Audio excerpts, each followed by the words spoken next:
সুম্মা ইউমীতুকুম সুম্মা ইউহয়ীকুম সুম্মা ইলাইহি তুরজাউন।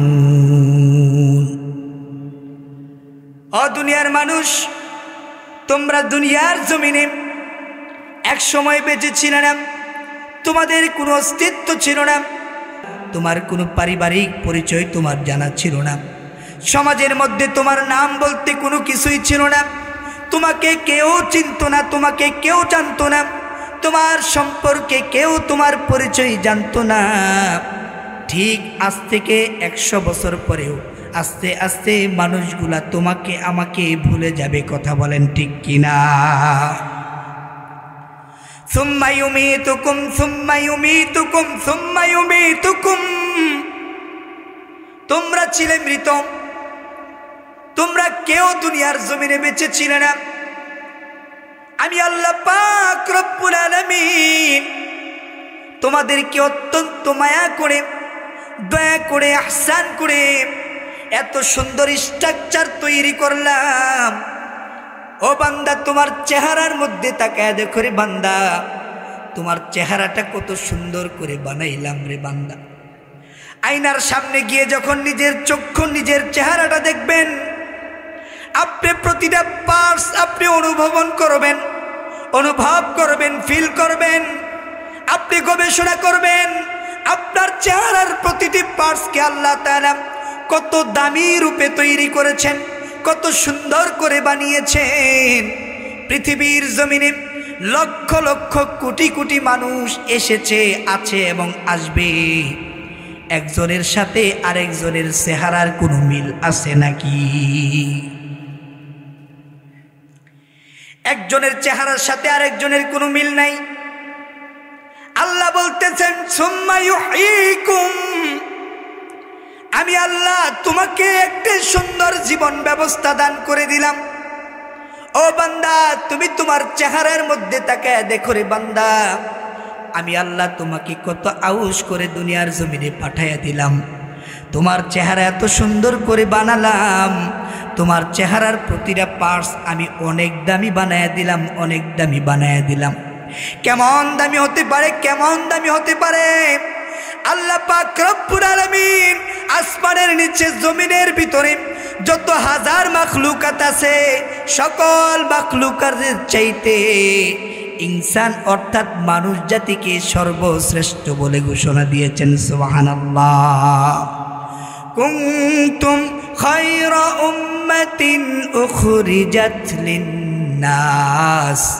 ও দুনিয়ার মানুষ, তোমাকে আমি এত সম্মান দিয়া বানাইলাম, এত সম্মান দিয়া বানাইলাম, এত সম্মান দিয়া বানাইলাম রে মানুষ। তোমার চেহারার মধ্যে তাকায় দেখো রে বান্দা, তোমার প্রতিটি পার্টস কত দামি রূপে আমি তৈরি করে দিলাম, এত সুন্দর স্ট্রাকচার তৈরি করে দিলাম। তোমার চেহারার মধ্যে কোনো খুঁত নাই, তোমার বডি স্ট্রাকচারের মধ্যে কোনো বিন্দু পরিমাণ ভুল নাই। তুমি খুঁজে পাবা না রে বান্দা, পাবা না। এত সুন্দর নিয়ামত দিয়ে তোমার চেহারাটাকে বানাইলাম বান্দা। দুনিয়ার জমিনে গিয়ে আমি আল্লাহর ইবাদত বন্দেগী করবে, আমি আল্লাহর গোলামি করবে, আমি আল্লাহর দাসত্ব করবে। ওমা খালাকতুল জিন্না ওয়াল ইনসা ইল্লা লিয়াবুদুন। আল্লাহ বলছেন দুনিয়ার জমিনে গিয়ে আমি আল্লাহর ইবাদত বন্দেগী করবে। ওই সমস্ত মানুষগুলা দুনিয়াতে আসার পর আমার ওই নিয়ামত দাতা আল্লাহকে ভুলে যায়, এমনও মুসলমান আছে না নাই? বান্দা, তুমি জানো কি তোমার হায়াতটাকে আল্লাহ পাক রব্বুল আলামিন সংক্ষিপ্তময় সফর রূপে তৈরি করে দিলেন। মানুষ যখন সফরে যায়, সফরে যাওয়ার সময় আবার গন্তব্যে ফিরে আসে 3 দিন, 5 দিন, 7 দিন, 1 সপ্তাহ পর। ঠিক বন্ধুরা আমার, আমরা এক সময় দুনিয়ার জমিনে ছিলাম না। আল্লাহ পাক রব্বুল আলামিন কুন ফায়াকুন বলে আমাদেরকে তৈরি করলেন, আমাদেরকে সৃষ্টি করে দিলেন। পৃথিবীর শুরু থেকে কিয়ামত পর্যন্ত যত মানুষ এসেছে, আছে এবং আসবে, সবার রূহটাকে আল্লাহ পাক রব্বুল আলামিন একটা শব্দে তৈরি করে দিলেন। চিৎকার মেরে বলেন সুবহানাল্লাহ। আল্লাহ পাক রব্বুল আলামিন সমস্ত রূহগুলোকে এক জায়গায় একত্রিত করলেন, একটি স্থানে একত্রিত করে এবার আল্লাহ পাক রব্বুল আলামিন সমস্ত রূহগুলোকে জিজ্ঞেস করলেন, প্রশ্ন করলেন, আলাস্তু বিরাব্বিকুম, আমি কি তোমাদের রব নয়? কে প্রশ্ন করছেন? একটু আওয়াজ দিয়ে কর না, সবাই কর না, কোনো সন্দেহ আছে নাকি? কে করেছেন? আল্লাহ তার সমস্ত রূহগুলোকে একত্রিত করে সমাবেশ করলেন। আল্লাহ সমাবেশের মধ্যে জিজ্ঞেস করলেন, ও নলবাটার মানুষেরা, ও হাসনাবাদের মানুষেরা, আলাস্তু বিরাব্বিকুম, আমি কি তোমাদের রব নয়? আল্লাহ আমাদের সবাইকে প্রশ্ন করলেন। এবার আপনি আমি জবাব দিয়েছিলাম, কালু বালা, কালু বালা, কালু বালা, হ্যাঁ আপনি আমাদের রব, আপনি আমাদের সব, আপনি আমাদের খালেক, আপনি আমাদের মালিক, আপনি আমাদের হায়াত দাতা, আপনি আমাদের মৃত্যু দাতা, আপনি আমাদের রিজিক দাতা। এই কথা স্বীকার করার পর আমার আল্লাহ পাক রব্বুল আলামিন সুম্মা ইউহয়িকুম, সুম্মা ইউহয়িকুম, সুম্মা ইউহয়িকুম, এত সুন্দর একটা জীবন ব্যবস্থা দান করে দিলেন, এত সুন্দর জীবন দান করে দিলেন। দুনিয়ার জমিনে এত সুন্দর সিস্টেম করে, একটি সিস্টেম ওয়ারিভাবে মায়ের গর্ভের মাধ্যমে পুরুষ এবং নারীর সংমিশ্রণের ফলে সবে মাত্র 1 ফোঁটা নাপাক রক্ত, জমাট রক্ত পানি থেকে আপনাকে আমাকে এত সুন্দর মাথা বানাইলেন, হাত পাগুলো সুন্দর করে বানায় দিলেন।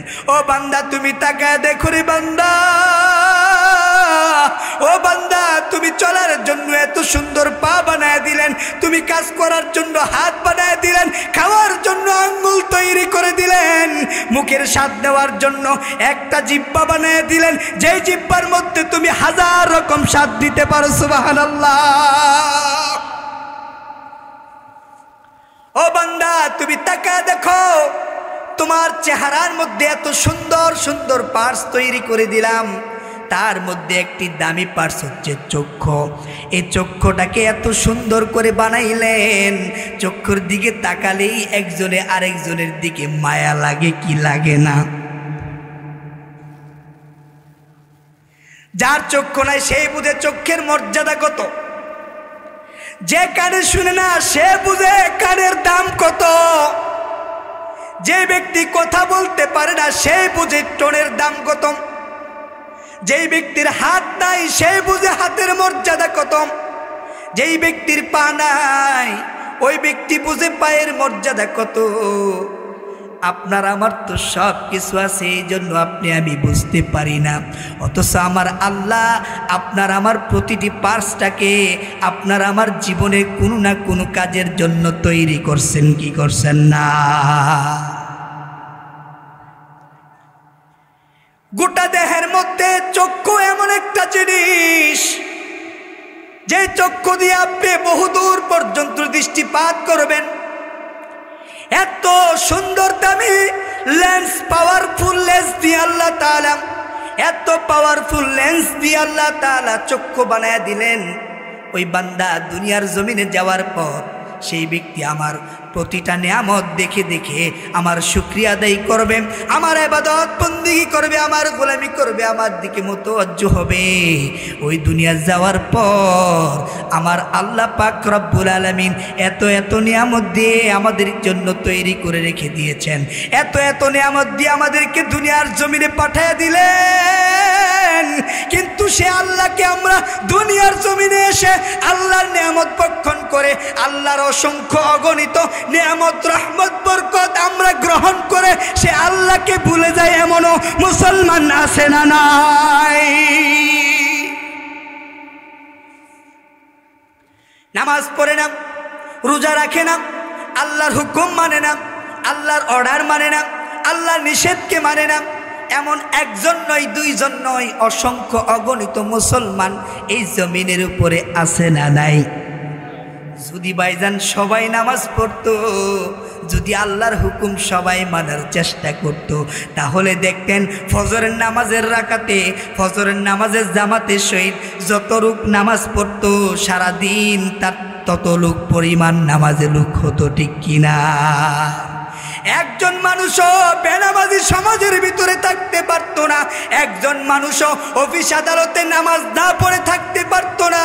আল্লাহর হুকুম যদি মানত তাহলে অফিস আদালত থেকে নিয়ে সেক্রেটারিয়েট ভবন থেকে নিয়ে সংসদ ভবন পর্যন্ত, আন্তর্জাতিক পলয় পর্যন্ত সব জায়গার প্রধানগুলোর ইমামতিতে নামাজ আদায় হয়ে যেত, ঠিক কিনা? আফসোস লাগে, দুঃখ লাগে, কষ্ট লাগে এই জন্যে যে আল্লাহ পাক রব্বুল আলামিন এত এত নিয়ামত দিয়ে আপনাকে আমাকে বানায় দিলেন, সে আল্লাহর হুকুম আহকাম মানি না, আল্লাহর অর্ডার পালন করি না, 5 ওয়াক্ত নামাজ পড়ি না, আল্লাহর নিয়ামতের শুকরিয়া আদায় করি না। এখন বলুন তো দেখি, আল্লাহর নিয়ামতের শুকরিয়া আদায় করলে আল্লাহ নিয়ামতই কমায় দিবেন না বাড়ায় দিবেন? একটু জোরে আওয়াজ দিয়ে বলেন, কমায় দিবেন না বাড়ায় দিবেন? আর যদি আল্লাহর নিয়ামতের শুকরিয়া আদায় না করি তাহলে আল্লাহ কি নিয়ামত দিবেন নাকি উঠায় নিবেন? কথা কয় না। এখন আমরা আল্লাহর নিয়ামত পাইতে চাই কি চাই না? একটু জোরে কন। এই পিছনের লোক বাইরা কি কথা কইতারেন না? কথা কইতারেন না? একটু আওয়াজ দিয়ে কন না, আল্লাহর নিয়ামত চাই কি চাই না? আল্লাহর নিয়ামত যদি চান তাহলে আল্লাহর প্রত্যেকটি হুকুম মানা দরকার আছে না নাই?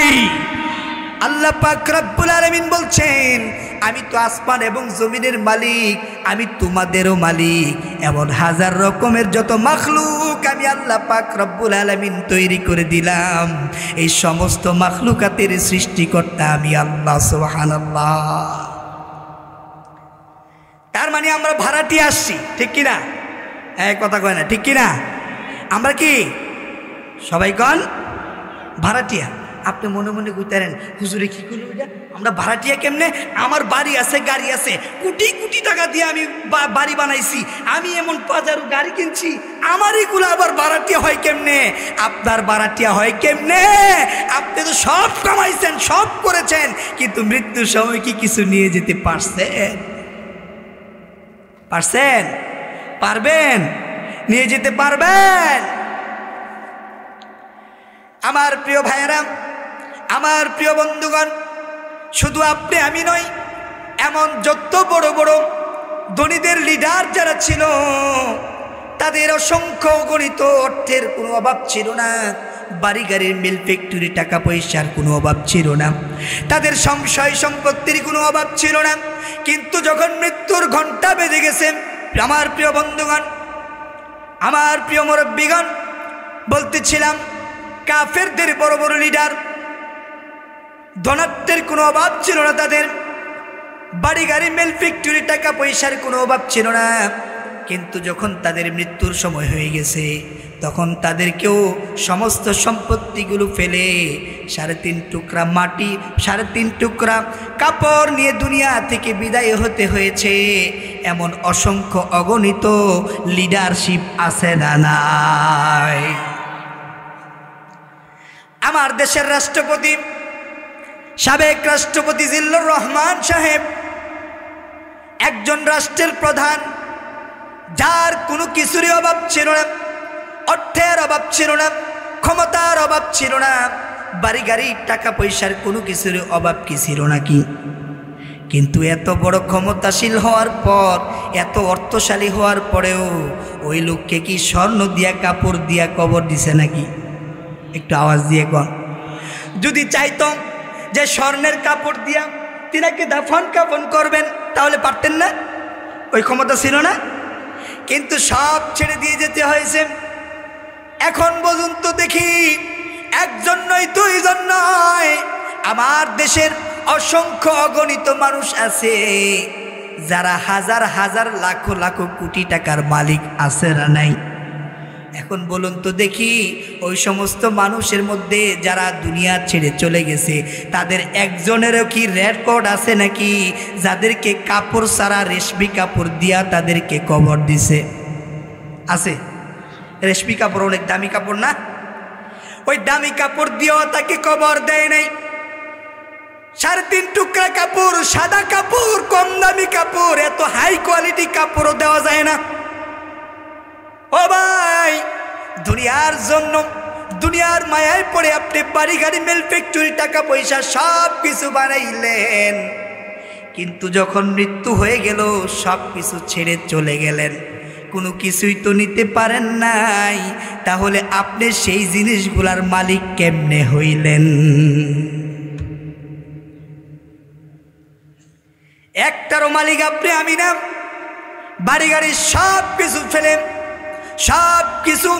ফেলে আপনাকে আমাকে 3.5 হাত মাটির তলায় 3.5 টুকরা কাপড় নিয়ে চলে যাওয়া লাগবে। এর চাইতে বেশি কোনো কিছুই নেওয়া যাবে না, কারণ সেখানে কোনো কিছুই আপনার জন্য কাজে আসবে না। তাহলে আমরা ভাড়াটিয়া কি ভাড়াটিয়া না? ঠিক কিনা? আসছি খালি হাতে, যেতে হবে খালি হাতে। মাঝখানে যা কিছু পেলাম ভাড়া পেলাম। এই ভাড়া যিনি দিয়েছেন তিনার নাম কে? একটু আওয়াজ দিয়ে কন। সবাই কয় না রে? কে?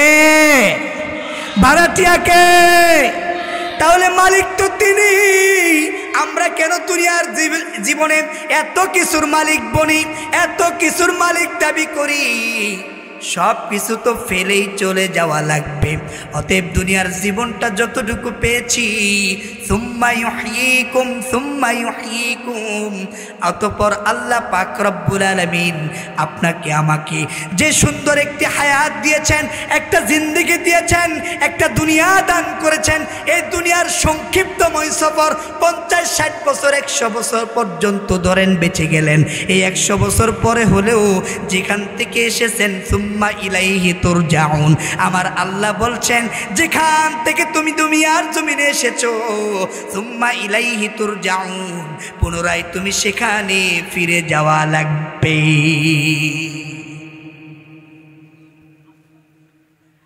তার মানে আপনাকে আমাকে আবার ফিরে যাওয়া লাগবে। যেখান থেকে এসেছি সেখানেই যাওয়া লাগবে। মাঝখানে যে সুন্দর একটি জিন্দেগি পেলাম, একটা দুনিয়া পেয়ে গেলাম, এই দুনিয়ার জমিনে আল্লাহ পাক রব্বুল আলামিন আপনাকে আমাকে কত নিয়ামতই না দান করে দিলেন। এখন যেই রব আপনাকে আমাকে এত পরিমাণ নিয়ামত দান করলেন, ওই রবের শুকরিয়া আদায় করা দরকার আছে না নাই? একটু আস্তে কোন, বাইজিয়া কোয়েন, আরো জোরে একসাথে সবাই মিলে লিল্লাহি তাকবীর, লিল্লাহি তাকবীর, লিল্লাহি তাকবীর।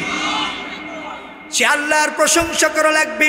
কুলিল্লাহুম্মা মালিকাল মুলকি তুতিল মুলকা মান তাশা ওয়া তানজিউল মুলকা মিম্মান তাশা ওয়া তুইজ্জু মান তাশা ওয়া তুযিল্লু মান তাশা বিয়াদিকাল খায়র ইন্নাকা আলা কুল্লি শাইইন কাদির। চিৎকার মেরে বলেন আল্লাহু আকবার। এখন প্রিয় বন্ধুগণ আমার, যে আল্লাহ পাক রব্বুল আলামিন আসমানের মালিক, যে আল্লাহ জমিনের মালিক, যে আল্লাহ तमाम পৃথিবীর মালিক, যে আল্লাহ আপনার আমার মালিক, সে আল্লাহ পাক রব্বুল আলামিনের হাতেই জীবন এবং মৃত্যুর ক্ষমতা আছে না নাই? আল্লাহ পাক বলছেন ইন্নাকা আলা কুল্লি শাইইন কাদির, নিশ্চয় আমি আল্লাহ পাক রব্বুল আলামিনের সব কিছুর উপরে ক্ষমতা আছে। এমন কোনো জিনিস নাই, এমন কোনো বস্তু নাই, এমন কোনো মাখলুক নাই যার উপরে আমি আল্লাহ পাক রব্বুল আলামিনের ক্ষমতা নাই। সুবহানাল্লাহ। এই বিশ্বাস আমাদের আসেনি? আর জোরে কোন আসেনি? রিজিকের মালিক কে? হায়াতের মালিক কে? মৃত্যুর মালিক কে? तमाम পৃথিবীর সব কিছুর মালিক কে? এখন আমরা তো শুধু ভাড়াটিয়া হিসেবে এসেছি। ভাড়ার মেয়াদ যখন শেষ হয়ে যাবে তখন আবার সেই মালিকের কাছে সব কিছু ফিরিয়ে দিয়া আবার পুনরায় সুম্মা ইলাইহি তুরজাউন, সেখানেই আপনাকে আমাকে ফিরে যাওয়া লাগবে। সংক্ষিপ্তময় জীবন, আলোচনা সংক্ষেপে করব। আল্লাহ পাক রব্বুল আলামিন এই সংক্ষিপ্তময় জীবনের মধ্যে চিন্তা করে দেখুন, গবেষণা করে দেখুন, আমার সামনে যারা বসে আছেন আমি অধিকাংশই মুরব্বিয়ানি কেরাম দেখছি। এই যে 50-60 বছর 70 বছর জিন্দিগি পার করে দিলেন, আপনার এই ছোট্ট জিন্দিগিটার জন্য আপনি রাতে বাড়িতে গিয়ে বালিশের সাথে মাথাটা লাগাইয়া নিজের 60 বছরের জিন্দিগিটাকে 2 মিনিটের মধ্যে আপনি চোখের মধ্যে বুলাবেন।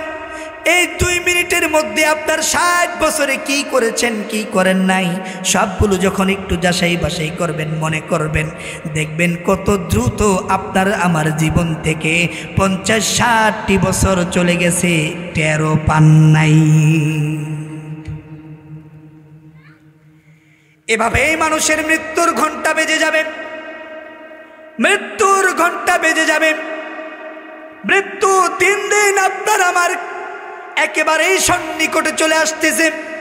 আমরা দুনিয়ার মানুষদেরকে বলি এই বুঝি এই মুরব্বীর হায়াত দিন দিন বাড়তেই আছে, বলি না? মানুষের হায়াত কি বাড়ে না কমে?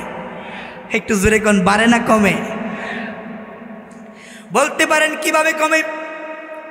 আপনি দুনিয়াতে আসার পূর্বে আল্লাহ পাক রব্বুল আলামিন আপনার আমার জন্য 3টি জিনিস তৈরি করে দিলেন। কয়টা? একটু জোরে কোন, কথা কয় না রে পিছনে। কয়টা? একটু জোরে আওয়াজ দিয়ে কোন। আমি একা কথা বলি এত আওয়াজ হয়, আপনারা এতগুলো লোক কথা বলেন, একটু আওয়াজ দিয়ে বলতে পারেন না? আপনার আমার মৃত্যুর পূর্বে, আপনার আমার জীবন দুনিয়াতে পাঠানোর পূর্বে আল্লাহ পাক রব্বুল আলামিন একটা মানুষের জন্য 3টা জিনিস সর্বপ্রথম সৃষ্টি করেন। কয়টা? সবাই বলেন, পেছনে বলেন, আবার বলেন। 1 নাম্বার, একটা মানুষ দুনিয়াতে যাওয়ার পর ওই মানুষটা কতদিন দুনিয়ার জমিনে বেঁচে থাকবে, অর্থাৎ তার হায়াতের সেই বয়সটাকে লিপিবদ্ধ করা হয়। আপনি আমি দুনিয়াতে আসার সময় সিরিয়ালও আছে, সময় আসার সময়ের একটা আগাম সুসংবাদও আছে না নাই? একটু আওয়াজ দিয়ে কর না। মায়ের গর্ভে যখন বাচ্চা 9 মাস হয়ে যায়, 10 মাসের কাছাকাছি চলে আসে, তখনই তো দুনিয়ার জমিনে বাচ্চা ভূমিষ্ঠ হওয়ার সময় চলে আসে। ঠিক না বেটি?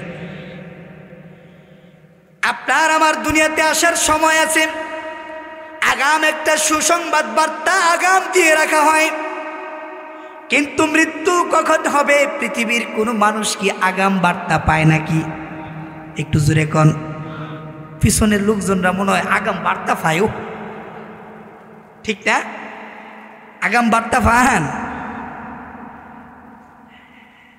আগাম বার্তা পৃথিবীর যত বড় ধনীশালী হোক, পৃথিবীর যত বড় ক্ষমতাশীল হোক না কেন, মৃত্যুর আগাম বার্তা পৃথিবীর কোনো মানুষের কাছে পৌঁছানো হয় না। কিন্তু দুনিয়াতে আসার সময় আল্লাহ পাক রব্বুল আলামিন প্রতিটা মানুষের আগাম একটা বার্তা দেওয়া হয়, সময় গণিয়ে আসছে, যে কোনো দিন হতে পারে, ঠিক কিনা? কিন্তু মৃত্যুর যখন ঘন্টা বেজে যাবে তখন পৃথিবীর কোনো মানুষ জানবে না যে কোনো মুহূর্তেই মৃত্যু সংঘটিত হতে পারে। আপনি ঢাকা যাওয়ার নিয়ত করেছেন আগামীকালকে, আপনি সকালে ভোরবেলা ঘুম থেকে উঠেছেন, ট্রেনের মধ্যে উঠবেন, ট্রেন দিয়ে যখন ট্রেন চলবে 2-3 ঘন্টা তারপর আপনি ঢাকা যাবেন নিয়ত করে রেখেছেন। আপনি ঢাকা থেকে সারাদিন কাজ শেষ করে আবার পুনরায় রাতের বেলা তিতাস ট্রেন দিয়ে আপনি আমিরগঞ্জ স্টেশনে নেমে আপনার নলবাটা বাড়িতে আপনি ফিরবেন। আপনি নিয়ত করে উদ্দেশ্য নিয়ে আপনি বাসা থেকে বের হলেন। যখন ট্রেনটা টঙ্গীর স্টেশনে ঢোকার আগে অ্যাক্সিডেন্ট হয়ে গেল। ও প্রিয় ভাই আমার, ও প্রিয় বন্ধুগণ, এই যে ট্রেনটা অ্যাক্সিডেন্ট হয়ে গেল, আপনি কি আগে জানতেন নাকি? না না বন্ধু, জানেন না। অথচ আপনি জানেন আপনি ঢাকা গিয়ে সারাদিন কাজ শেষ করে পুনরায় আবার নিজের বাড়িতে ফিরে আসবেন, এই চিন্তা চেতনা নিয়ে বাসা থেকে বের হন। কিন্তু পথিমধ্যে যখন ট্রেনটা অ্যাক্সিডেন্ট হয়ে গেল, আপনি মৃত্যুবরণ করে ফেললেন, আপনার দুনিয়ার কোনো মানুষ জানে নাই, আপনার বাবা জানে না, আপনার মা জানে না, আপনার স্ত্রী পুত্র ছেলে মেয়ে কেউ জানে না, আপনি অ্যাক্সিডেন্ট করে দুনিয়া থেকে বিদায় হয়ে গেলেন। এই মৃত্যুর সংবাদ পৃথিবীর কোনো মানুষকে আগাম জানানো হয় নাই। সংক্ষিপ্তময় জীবন, এই সংক্ষিপ্তময় জীবনে আল্লাহ পাক রব্বুল আলামিন আমাদেরকে অসংখ্য অগণিত নিয়ামত দিয়ে রেখেছেন, ভরপুর নিয়ামত দিয়ে রেখেছেন। চোখের পলকে সময়গুলাকে আমরা পার করে দিলাম, কিন্তু হিসাব নিকাশ করার সময় যখন চলে আসবে, হাসরের ময়দানে আপনার আমার আমল নামা যখন ওপেন করে দেওয়া হবে, আপনার আমল নামা আপনার হাতেই দেওয়া হবে। আপনি যখন আপনার আমল নামা আপনার হাতে দেওয়া হবে, আল্লাহ পাক রব্বুল আলামিন তখন বলবেন, ইকরা কিতাবাক, পড়ো, ইকরা পড়ো, কিতাবাক, তোমার হাতে যে বইটি আছে সেই বইটা পড়ো। সেই বইটার ভিতরে আপনার সংক্ষিপ্ত জীবন, 50-60 বছর 70 বছর জীবন, এই গোটা জীবনে যখন যা করেছেন, রাতের বেলা কি করেছেন, দিনের বেলা কি করেছেন, বিকালবেলা কি করেছেন, সন্ধ্যাবেলা কি করেছেন, ফজরের সময় কি করেছেন, সব কিছু লিপিবদ্ধ করা হয়েছে। হায় হায়, আপনি দেখে বলবেন, এই যে কিতাব, এটা কেমন কিতাব, মালি হাযাল কিতাব, এটা কেমন কিতাব, এটা কেমন কিতাব, এটা কেমন কিতাব। আপনি দেখবেন, লা ইউগাদিরু সগীরাতান ওয়ালা কাবীরাতান ইল্লা আহসাহা। আপনি যখন কিতাব খুলবেন, আপনি কিতাবে দেখবেন, লা ইউগাদিরু সগীরাতান ওয়ালা কাবীরাতান ইল্লা আহসাহা। আপনার জীবনে সবচাইতে বড় বড় যে অপরাধগুলো করেছেন, সেই অপরাধগুলোকে কিতাবের মধ্যে লিপিবদ্ধ করে দেওয়া হয়েছে। আপনার জীবনে সবচাইতে অনুপরিমাণ, বিন্দু পরিমাণ যে গুনাহটুকু করেছেন, অন্যায় করেছেন, অপরাধ করেছেন, মানুষকে মেরে খেয়েছেন, মানুষের সাথে মিথ্যা কথা বলেছেন, ওজনে কম দিয়েছেন, খাদ্যে ভেজাল দিয়েছেন, এমন অসংখ্য অগণিত অপরাধ করেছেন। আপনার কিতাবটা খুলে যখন আপনি এগুলো পড়বেন, চোখের পানিগুলো ছেড়ে দিবেন, তখন আর কোনো কাজে আসবে না।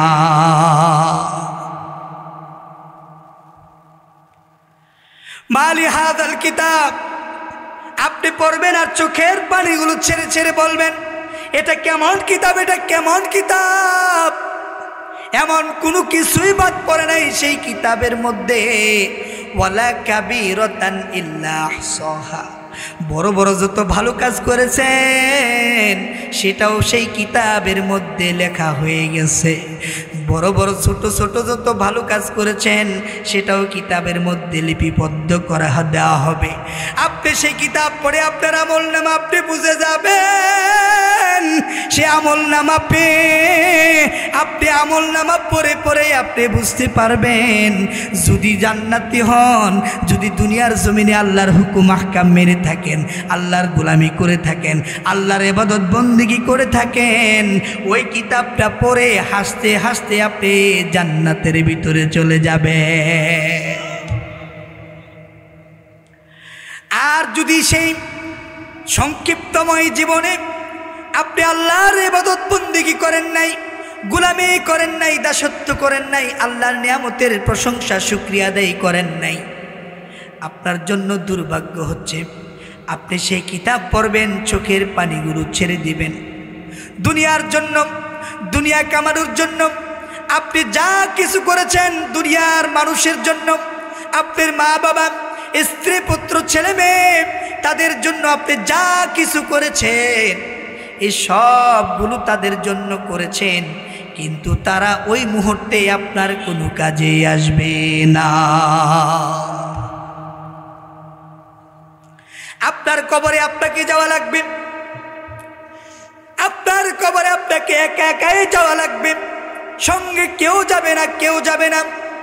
মৃত্যু এমন এক জিনিস, যেই জিনিস সবাইকেই গ্রহণ করা লাগবে, মৃত্যুর স্বাদ থেকে কেউ বাঁচতে পারবে না, কেউ বাঁচতে পারবে না। আপনি যদি জান্নাতি মানুষ হন, মৃত্যুটা আপনার জন্য একটা উপহার হিসেবে আল্লাহ পাক রব্বুল আলামিন দান করে দিবেন। সুবহানাল্লাহ, আর জোরে কন্যা সুবহানাল্লাহ। উপহার, উপঢৌকন, পুরস্কার এগুলো পাইলে মানুষ কি বেজার হয় না খুশি হয়? একটু জোরে আওয়াজ দিয়ে কোন খুশি হয়। আল্লাহর নবী বলছেন, তুহফাতুল মুমিনিল মাউত, তুহফাতুল মুমিনিল মাউত। যারা মুমিন তাদের জন্য মৃত্যুটা একটা উপহার স্বরূপ, একটা উপঢৌকন, তারা একটা উপহার হিসাবে পাবে। মৃত্যুটা পাওয়ার সাথে সাথে হাসতে হাসতে মৃত্যুবরণ করে সেই লোকগুলাই কেবল জান্নাতের মধ্যে চলে যাবে। সুবহানাল্লাহ। আর যদি দুনিয়াতে আল্লাহর নাফরমানি করে থাকেন, আল্লাহর অবাধ্য হয়ে থাকেন, আল্লাহর নিয়ামতের শুকরিয়া আদায় করেন নাই, আল্লাহর অসংখ্য অগণিত নিয়ামত ভক্ষণ করার পরেও আল্লাহ পাক রব্বুল আলামিনকে স্মরণ করেন নাই, আল্লাহর কাছে তওবা ইস্তেগফার পড়েন নাই, আল্লাহর শুকরিয়া জ্ঞাপন করেন নাই, তাহলে নাফরমানি খাতার মধ্যে আপনার নামটা উঠে যাবে। আর ওই ব্যক্তির জন্য মৃত্যুটা এত কঠিন হবে, হায় হায়, মৃত্যু যখন চলে আসবে তার কাছে মনে হবে গোটা পৃথিবীটাই তার ওই বুকের মধ্যে দিয়ে চাপ দেওয়া হবে। নাউজুবিল্লাহ। এত পরিমাণ যন্ত্রণা, মৃত্যুর যন্ত্রণা এত কঠিন, এত কঠিন, এত কঠিন। পৃথিবীর কোনো মানুষ যদি মৃত্যুবরণ করার পর পুনরায় জীবিত হতে পারতেন, তাহলে সেই ব্যক্তি বুঝতে পারতেন মৃত্যুর যন্ত্রণা কত কঠিন, ঠিক কিনা? ওই ব্যক্তিকে আল্লাহ পাক রব্বুল আলামিন মৃত্যুবরণ করাইয়া তাকে পুনরায় না পাঠানোর কারণে আপনি আমি মৃত্যুর যন্ত্রণা সম্পর্কে একটু অনুভব করতে পারি না। এই জন্য প্রিয় ভাইরা আমার, আজকের এই সুন্দর মহতি জলসা থেকে, জান্নাতের বাগান থেকে আপনাদেরকে উদারত আহ্বান করতে চাই, আপনারা যদি আল্লাহর দুনিয়াতে আল্লাহর নিয়ামত ভক্ষণ করে আল্লাহর প্রশংসা করতে চান, তাহলে পবিত্র জীবনে কোরআনটাকে মানা দরকার আছে না নাই? আরও চিৎকার মেরে বলেন, কোরআনটাকে মানা দরকার আছে না নাই? এখন কোরআনের কি ফুলটা মানবেন না আংশিক মানবেন? পুরাটা না আংশিক? আরও জোরে সবাই বলেন। এই কোরআনের কিছু মানবেন আর কিছুকে ছেড়ে দিবেন, এ যদি আপনার চরিত্র, আল্লাহ পাক রব্বুল আলামিন আপনার জন্য দুনিয়াতে লাঞ্ছনার জীবনযাপন তৈরি করে রাখবেন। হাসরের ময়দানে লক্ষ কোটি মানুষের সামনে আপনাকে জাহান্নামে নিক্ষেপ করে দিবে। সুতরাং আল্লাহর জমিনে মুসলমান হিসাবে, নিজের ধর্ম ইসলাম হিসাবে, ইসলামের পূর্ণাঙ্গতা মেনেই দুনিয়া জীবনযাপন পরিচালিত করতে হবে। ব্যক্তিগত জীবন ইসলাম দিয়ে পরিচালিত করতে হবে, কোরআন দিয়ে সাজাতে হবে, নিজের পরিবারকে কোরআন দিয়ে সাজাতে হবে, নিজের সমাজ ব্যবস্থাটাকে কোরআন দিয়ে সাজাতে হবে, নিজের রাষ্ট্র ব্যবস্থাকে কোরআন দিয়ে সাজাতে হবে। যদি কোরআন দিয়ে সাজাতে পারি, দুনিয়াতে আল্লাহর রহমত আসমান ফেলে জমিনের মধ্যে বর্ষিত হবে। হাসরের ময়দানে লক্ষ কোটি মানুষের সামনে আপনাকে আমাকে আহলান সাহলান মারহাবান তৈবান স্বাগতম জানিয়ে 10টা পৃথিবীর সমান আপনাকে আমাকে জান্নাত দান করে দিবে। সুবহানাল্লাহ। এত সুন্দর জান্নাতে আমরা প্রত্যেকে যেতে রাজি আছি না নাই? আরো জোরে কোন রাজি আছি না নাই? পুরো জান্নাতে যেতে হলে কোরআনকে ছেড়ে যাবেন না ধরে যাবেন? জান্নাতে যেতে হলে কোরআনকে ধরতে হবে, কোরআনকে ছেড়ে যাওয়া যাবে না। কোরআনকে ধরতে গিয়ে আপনার যদি জুলুম আসে, জুলুম নির্যাতন সহ্য করতে হবে, ফাঁসির মঞ্চে যেতে হবে। আপনাকে নিজের জীবনটাকে আমির হামজা রাদিয়াল্লাহু তাআলা আনহুর মতো কোরবানি দিয়ে দিতে হবে, কলিজা পর্যন্ত দিতে হবে, নিজের হাত পা দিতে হবে, চক্ষু দিতে হবে, জীবনকে শহীদ করে দিতে হবে। তার উপরে এই জমিনে ইসলামটাকে প্রতিষ্ঠিত হবে। কথা বলেন ঠিক কিনা? সম্মানিত ভাইরা আমার, আমি একটি উদাহরণ দিই, আমি আমার সংক্ষিপ্ত আলোচনা শেষ করব। এক ব্যক্তি বহুদিন ধরে তার ঘরে সন্তান হয় না, বহুদিন পরে তার ঘরে একটা সন্তান হলো। এখন যার সন্তান হয় সে কত খুশি হয়। ধরেন 10 বছর 15 বছর পরে, আমার ভাই আল আমিন ভাই। আল আমিন ভাইয়ের করে একটা সন্তান হলো, আমাদের আজকে প্রধান মেহমান মাশাআল্লাহ। আল আমিন ভাইয়ের করে ধরেন 15 বছর পরে একটা সন্তান হলো। আল আমিন ভাই কি বেজার না খুশি? কেমন খুশি? খুশিতে এমন 2-3টা গরু কুরবানি দিয়ে লাগতে প্রস্তুত, ঠিক কিনা? আরো যেরকম ঠিক কিনা? এখন বেচারার করে বহুদিন পরে সন্তান, বেচারা খুশিতে আত্মহারা। বেচারা চিন্তা করলো যে আমার এই সন্তানের নামটা আমি নিজে রাখবো না, বাজারের পণ্ডিত মশাইয়ের কাছ থেকে একটা আনকমন নাম কিনে নিয়ে আসবো, যেই নাম সমাজের ভিতরে সচরাচর, জোরে কন্যা, সচরাচর নাই। গেল বাজারের পণ্ডিত মশাইয়ের কাছে, গিয়ে বলতেছে, পণ্ডিত মশাই আমার বহুদিন পরে আমার একটা সন্তান হয়েছে, আমার খুব আউস, এই সন্তানের নামটা একটা আনকমন নাম হবে, যেই নাম সমাজের ভিতরে সচরাচর নাই। এখন আমাকে একটা আনকমন নাম দেন। পণ্ডিত মশাই চিন্তা করলো যে কি নাম দেওয়া যায়। একটা নাম বিশ্রে বাইর করলো, নাম হচ্ছে নাফাস। নাম কি? আর জোরে কোন নাম কি? নাফাস। নাম কি? সবাই কোন রে নাম কি? নাফাস। মনে রাখেন করে বললেন না এটা। এই নাফাস নাম দিছে সমাজের ভিতরে, তো নাফাস কোনো নাম কেউ রাখে না। এখন সেও খুশি, অনেক টাকা দিল, খুশি হয়ে একটা নাম কিনলো। এবার নাম মুখস্থ করতে করতে জপতে জপতে বাড়ির দিকে রওনা। এখন যাচ্ছে আর জপছে নাফাস নাফাস নাফাস নাফাস। পথিমধ্যে পড়ে ছোট্ট একটা নদী, নদীর মধ্যে 2 জন জেলে মাছ ধরতেছে।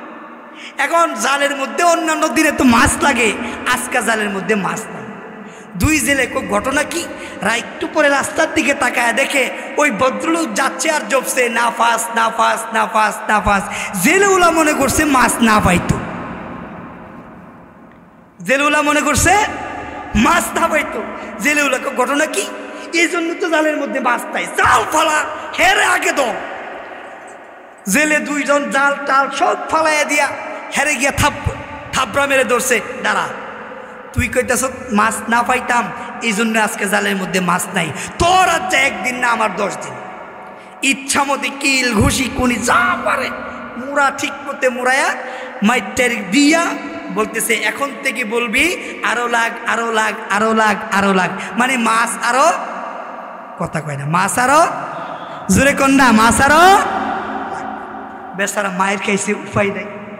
মায়ের খেলে তো এমনি এর কথা কইব, স্বাভাবিক। এবার মায়ের খেয়ে বলতেছে, ঠিক আছে ভাই, এখন থেকে বলবো আরো লাগ আরো লাগ আরো লাগ আরো লাগ, মানে মাছ আরো লাগবে। যাচ্ছে আর জপছে আরো লাগ আরো লাগ আরো লাগ আরো লাগ। আর একটু সামনে গিয়া দেখে 2 বেচারা এমন কাজ্জা লাগছে, ও এমন কাজ্জা লাগছে। এই বেচারা পাশ দিয়া যায়, কয় আরো লাগ আরো লাগ আরো লাগ আরো লাগ। ঝগড়া লাগলে মানুষের মন মিজাজ এমনি হয়ে থেকে 36, হ্যাঁ কথা হইন না, হ্যাঁ তার মন মিজাজ হয়ে গেছে 39। ঝগড়াওয়ালা বেড়াই ঘটনা কি, হ্যাঁ কইতেছে ঝগড়া আরো লাগদাম, ঝগড়া ফালা, হ্যাঁ রে আগে দর।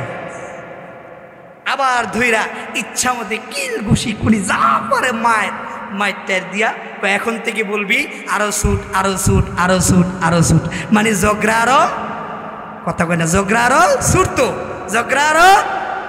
মায়ের কাছে উপায় নাই, এখন যাচ্ছে আবার ঢুকতেছে আরো সুট আরো সুট আরো সুট আরো সুট। আর একটু সামনে গিয়া দেখে এক ব্যাপারী 5টা গরু লয়ে যাইতেছে। কি লয়ে যাইতেছে, কথা কয় না রে, সবাই কয় না, কি লয়ে যাইতেছে। এখন হে বেচারা যাইতেছে আর ঢুকতেছে আরো সুট আরো সুট আরো সুট আরো সুট, মানে গরু আরো সুট। তো ব্যাপারে ওলার গরু একটা দৌড় মারে উত্তর দিকে, আর একটা দৌড় মারে দক্ষিণ দিকে। ব্যাপারের লোক ঘটনা কি, পিছনের দিকে তাকায় দেখে ওই ভদ্রলোক যাচ্ছে আর জপছে আরো সুট আরো সুট আরো সুট বলতেছে। ব্যাপারের লোক মনে করছে গরু আরো সুট তো কইতাছে। ব্যাপারে ওলা ঘটনা তাই, গরু সব সাইরা দিয়া হেরে খাওয়ার পাদানা দইরা ইচ্ছা মতে কিল ঘুষি কুনি যা পারে মায়। এবার মাইটের দিয়া কইতেছে, এই তুই যে এই যে তুই বলতেছ গরু আরো ছুটতে লেগে আমার সব গরু ছুটতে যেতেছে গা। ভাই আর কইেন না, পথে পথে মায়ের খেতে খেতে আইসি, আমনে আর আমারে মায়ের না, জীবন শেষ। বাড়িতে গেছে, বউ জিজ্ঞেস করতেছে নাম কিনা লইছ, নাম কিনা লইছি, যে নাম কিনছি এই নাম কিনা বাড়িতে আইতে আইতে মায়ের খেতে খেতে শেষ পথে পথে। ঠিক বন্ধুরা আমার, নাম কিনে নিয়ে বাড়ি পর্যন্ত আসতে পারে নাই, মায়ের খেতে খেতে বলে গিয়েছে। আপনাকে বলতে চাই যে ইসলামকে মানতে গেলে, কোরআনকে মানতে গেলে আপনার উপরে জেল আসবে, জুলুম আসবে, নির্যাতন আসবে, অত্যাচার আসবে, ফাঁসির কাস্টে ঝুলতে হবে, তারপরেও ইসলাম থেকে সরে যাওয়া যাবে না, ঠিক কিনা? ইসলামকে মনে রাখা দরকার আছে না নাই? কোরআনকে মানা দরকার আছে না নাই? আল্লাহর নিয়ামতকে স্বীকৃতি দেওয়া দরকার আছে না নাই? আল্লাহকে মানা দরকার আছে না নাই? আল্লাহকে মানতে গেলে ইসলাম এবং কোরআনকে মনে রাখা দরকার আছে না নাই? নলবাটারি পথে চলি, জীবন গড়ি, সেই পথে চললে জীবন হবে রঙিন, সেই পথে চললে জীবন হবে রঙিন। আল্লাহু আকবার বল রে মুমিন, সবাই আল্লাহু আকবার বল রে মুমিন, আল্লাহু আকবার। তারি আকাশ আর তারি জমিন, আসমান কার? একটু আঙ্গুলটা উঠায়া দিয়ে উচ্চ কণ্ঠে বলেন আসমান কার, এ জমিন কার, तमाम পৃথিবী কার? তারি আকাশ আর তারি জমিন, তারি আকাশ আর তারি জমিন। আল্লাহু আকবার বল রে মুমিন, সবাই আল্লাহু আকবার বল রে মুমিন। চিৎকার বের বলেন আল্লাহু আকবার, আর চিৎকার বের বলেন আল্লাহু আকবার। ইমানি শক্তি দিয়ে মাঠটাকে কাঁপিয়ে দিয়ে বলেন আল্লাহু আকবার। সম্মানিত হাজিরিন, অনেকগুলো কথা বললাম অল্প সময়ের মধ্যে। আল্লাহ তাআলা আমাদের প্রত্যেকটি নেক কথাকে কবুল করুক, সবাই বলি আমিন। ভুলগুলোকে ক্ষমা করুক, বলি আমিন। ডানে বামে সামনে পিছনে অতিথি শ্রোতা যারা বসে আছেন, আল্লাহ তাআলা সবাইকে ক্ষমা করে দিয়ে প্রত্যেকের নামটা মুমিনের খাতায় লিখে দেন, সবাই পড়ি আমিন। সুবহানাকাল্লাহুম্মা ওয়া বিহামদিকা আশহাদু আল্লা ইলাহা ইল্লা আনতা আস্তাগফিরুকা ওয়া আতুবু ইলাইক। ইনশাআল্লাহ আবারও কোন ময়দানে দেখা হবে, কথা হবে। আল্লাহ তাআলা সেই পর্যন্ত আমাদেরকে ভালো রাখুন, সুস্থ রাখুন। আসসালামু আলাইকুম ওয়া রাহমাতুল্লাহি ওয়া বারাকাতুহু।